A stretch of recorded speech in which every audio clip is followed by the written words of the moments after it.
O plenário do Supremo Tribunal Federal decidiu que o Estado deve indenizar o presidiário que for submetido a condições carcerárias degradantes. Por unanimidade, os ministros decidiram que o Estado deve responder civilmente por submeter presos a condições degradantes dentro das prisões, como no caso de superlotação carcerária.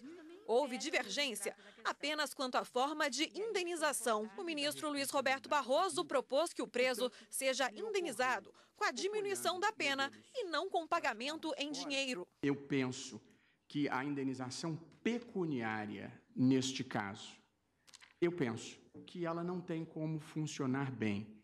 Eu acho que a indenização pecuniária é ruim do ponto de vista fiscal, é ruim para o preso e é ruim para o sistema prisional. E brevemente vou dizer cada uma dessas razões. É ruim para o preso porque ele recebe R$2.000 e continua preso no mesmo lugar, nas mesmas condições degradantes.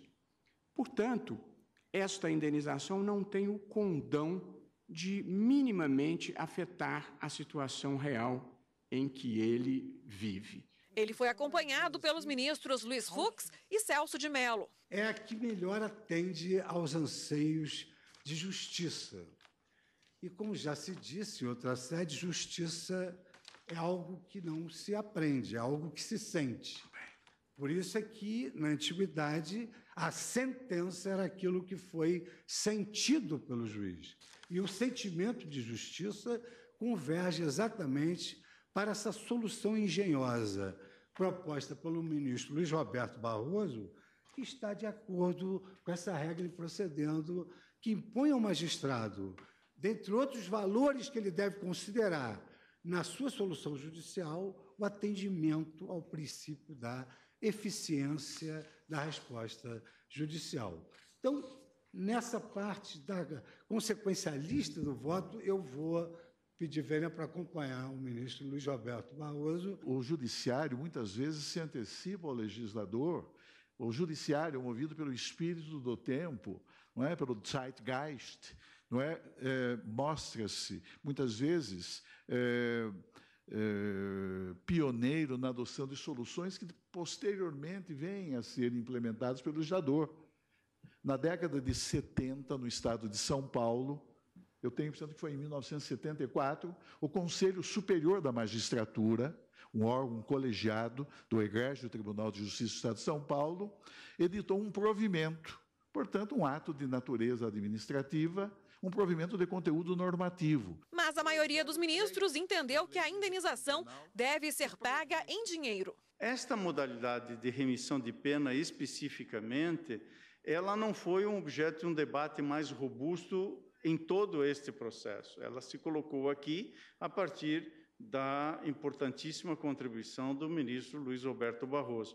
Creio que possamos ter no futuro um eventual caso em que este tema, especificamente da remissão, venha como protagonista desta decisão e não a indenização, tal como, de um modo geral, é tida, embora seja um reducionismo, na sua perspectiva de índole pecuniária, que, como disse, repito, é reducionista, porque a indenização também compreende modos não pecuniários de reparação. No fim do julgamento, a ministra Carmen Lúcia, presidente do STF e do CNJ, disse que a situação carcerária do país é gravíssima, mas lembrou algumas medidas que estão sendo tomadas pelo Conselho Nacional de Justiça para melhorar os presídios brasileiros. Eu tenho andado, especialmente pelas penitenciárias femininas, para dar cumprimento à Lei 2040, que é de 28 de setembro de 1881, que é a chamada Lei do Ventre Livre, porque nós tínhamos no Brasil, e ainda temos, parece que em pouquíssimos casos, já conseguimos vencer, e acho que até junho não teremos nenhum,